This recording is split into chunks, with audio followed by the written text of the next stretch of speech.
Bonjour à tous, au programme de cette nouvelle revue de presse, avec les élections, les épargnants sont inquiets pour leurs économies, le Pinel a le vent en poupe en 2017, et le calendrier fiscal pour la déclaration des revenus est désormais connu.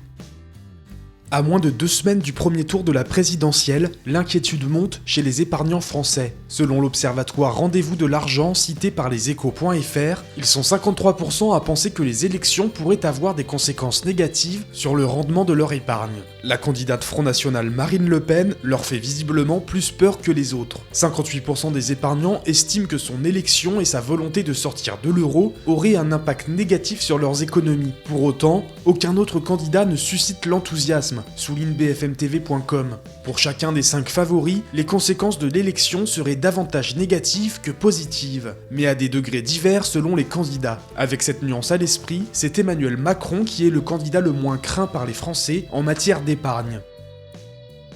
Depuis le début de l'année, le Pinel fait carton plein. Les épargnants semblent vouloir profiter de ce dispositif avant sa suppression programmée au 31 décembre prochain. Investir.fr note que des plateformes spécialisées dans la gestion de patrimoine ont réalisé en moyenne au premier trimestre 700 transactions dans le cadre de ce dispositif, soit une augmentation de 35% par rapport au premier trimestre 2016. Mais cette tendance va-t-elle se poursuivre tout au long de l'année, s'interroge bfmbusiness.com. Avec des taux de crédit encore très faibles, la situation est globalement favorable pour les emprunteurs. Certains courtiers tapent donc sur une hausse globale du nombre d'acquisitions en Pinel de l'ordre de 15% cette année. La barre des 70 000 biens vendus dans le cadre de ce dispositif pourrait être franchie en 2017 contre 60 000 l'année dernière.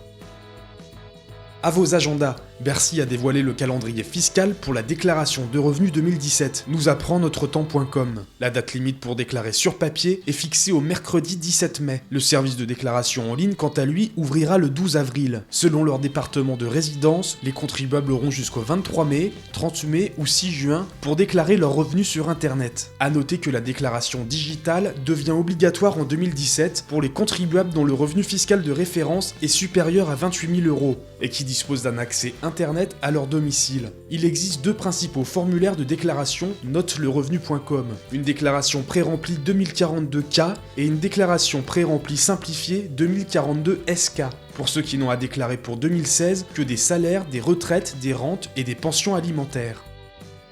C'est tout pour cette nouvelle revue de presse, on se retrouve très vite pour un nouveau point sur l'actualité des finances.